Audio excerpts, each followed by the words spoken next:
بيت مريم هو بيتها ومطعمها. هي الشيف سلام. مريم هي إمها، وحاليا ربنا أعطاها حفيدة وسمتها مريم. عمر كتير صغير بس حاملة اسم كتير كبير، حاملة حلم وشغف من عمر سنين طويلة.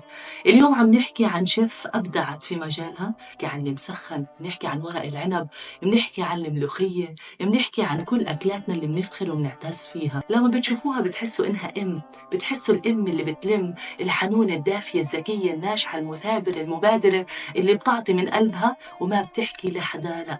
بالنسبة لإلي فخر، بالنسبة لإلي سفيرة، وبالنسبة لكل حدا فلسطيني لازم يعتز بالشيف سلام، لأنه مطعمها اللي بدبي رح تشوفوا مين ما بخطر عبالكم فيه.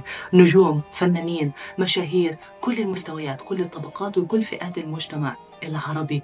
احنا بنحكي عن الهوية المشتركة، بنحكي عن الثقافة المشتركة، بنحكي عن حدا حافظ على الموروث الثقافي الفلسطيني وحمل فيه للوطن العربي. عم تنشر ثقافتنا، عم تحكي عنا بطريقة كتير حلوة. بتبلش نهارها بدعوة. أنا رح أختم هذا البودكاست بدعوة منها، بكلمة الحمد لله، لحتى تشوفوا الرضا، لحتى تشوفوا التفاؤل، لحتى تشوفوا الأمل، لحتى تشوفوا إنه كل إنسان ناجح دايما قريب من ربه وقريب من أهله وكل الناس بتحبه.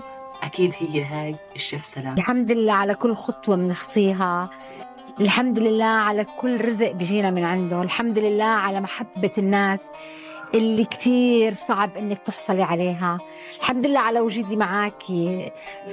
صدقيني عن جد مرافقتني ومستحيل استغني عنها بكل لحظة، بالسراء وبالضراء.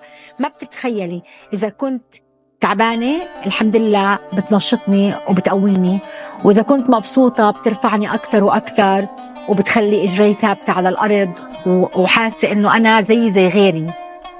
ما في أجمل من كلمة الحمد لله، كتير تقيلة بقيمتها، كتير تقيلة بمعانيها، كتير تقيلة بالمحيط اللي حواليك حتى.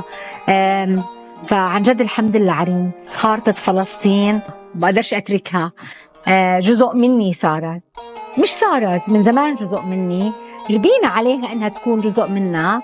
إن شاء الله حنرجع لها في يوم ما، حنرجع لها بأكملها كلها من شمالها لجنوبها.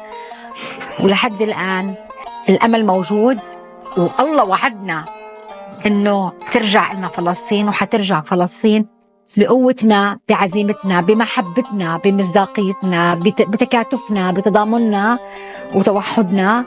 والجيل الجديد بياخد العقل. أول إشي بحب أضلني منتمية لهاي الأرض، بحب أحكي عنها وأورجي العالم اللي برا شو هي بلادنا، شو هي ثقافتنا، شو هو شعبنا، شو هم ناسنا المثقفين اللي بياخدوا العقل. أصوات جميلة، مصورين بكل المجالات، مبدعين، بدهم الفرص، بدهم راحة البال. وأنا فخورة أني أنا من هناك، وإن شاء الله بتمنى لو 100 متر أقعد فيه هناك. أنا من قرية بشمال فلسطين اسمها ترشيحة، هي بلدة، صارت بلدة لأنه فيها مدرسة. شوف قديش كان أشياء بسيطة بس قديش إلها معاني كتير كبيرة. بلدة جميلة، عروس الجليل، جنة على الأرض. بلادنا كتير حلوة ومن حقنا نزورها، من حقنا نقعد فيها، من حقنا نتعايش مع شعبها اللي جوا، بأفراحهم، بأحزانهم، بمناسباتهم. زي ما قلت لكم بتمنى لو شبر. أختي حبيبتي برام الله عايشة، وأختي بالنسبة لي أخت، صديقة وصاحبة وأم وسند، وولادها وعائلتها، ليلى وأمل وعماد، بحبكم كتير. ورمزي وغالب، غالب يعني شو كان صديق وكان أخ كبير وكان بمثابة الأب، وبحب أنزل أشوفهم وأشوف كل اللي حواليهم، وصار لي أصحاب وصار لي أصدقاء وصار لي معارف. والمتابعين هم اللي عملونا، هدول مش أرقام، فعلا أرواح تاخد العقل، يستحقوا إنه نتعب لهم كمان، لأنهم هم اللي وصلوني لهون، لهالمحل هاي، لهالمنصة هاي، لعندك عرين. شو بدنا نقول؟ ألف الحمد لله دائما وأبدا على كل النعم. فرعي صار له 7 سنين بدبي، ولأنه حمدنا الله وشكرناه وكلمة الحمد لله ما بتروح منا، فتحنا الفرع الثاني بالشارقة. كنت كتير خايفة، كان رائع، أكثر من رائع. والحمد لله إنه عندي طاقم رائع، عارفة ساند كل قوتي عليهم، وهم كمان محتمين فيي. إن شاء الله بيضلوا بقوتهم، والحمد لله إنه الله أعطاني إياهم وصدقوني على حسب نياتكم ترزقون. أعطاني بنت بتاخذ العقل. كنت أدعي لها تحمل، ولما حملت ضليتني أدعي الله يطعمها البنت. وصدقوني في خاطري ضمنيا كان نفسي تسميها مريم، بس ما بدي أجبرها ولا أجبر جوزها. فلما سألتها شو، قالت لي مريم طار عقلي، بتجنن، كتكوتة فيها شوي من ملامحي، هذا إشي بيريحني وبسطني وبسعدني. شبه أبوها كمان، أبوها بياخذ العقل وأمها بتاخذ العقل وبيشتغلوا معي. ندى بتشتغل معي صار لها 7 سنين من أول يوم، حبيبتي أم مريم. وأنا كتير فخورة يعني بوجودهم بحياتي، الحمد لله على كل شيء. تعرفي شو عنين لما بتقولي لي سفيرة؟ لا بخاف، لأنه كتير كبيرة وحملها كتير كبير، وكلنا خطاؤون، وكلنا بتصير عنا ظروف خارجة عن إرادتنا مرات وبنسكت. بس مش معناته ما في عنا وطنية، ما في عنا انتماء، ما في عنا حب للوطن.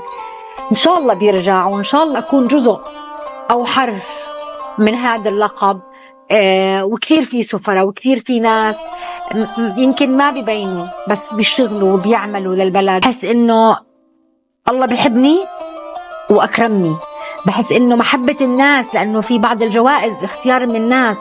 بحس هذا كمان إشي كتير كبير، إنهم يختاروني في أي وقت. ما في إشي على ربك بعيد. شوفي، هي تراب فلسطين بيهبل وبشهي وبجنن، بس عن جد في شغلة بحبها بفلسطين ما بلاقي زيها ولا بأي بلد بالوطن العربي ولا برا. بذر البطيخ أبو نقطة. يعني فلسطين منا صغيرة كتير كبيرة، وبيختلف الأكل من الشمال للجنوب للوسط.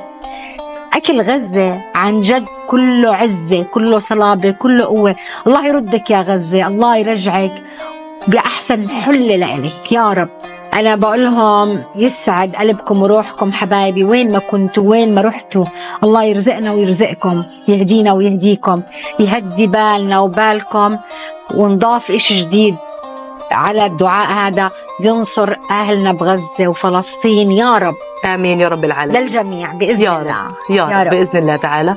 والحمد لله، أكيد الحمد لله دايما وأبدا. الحمد لله. الحمد لله بودكاست برعاية بنك فلسطين، جوال والاتصالات، النبالي والفارس للعقارات، الشيني إكسترا.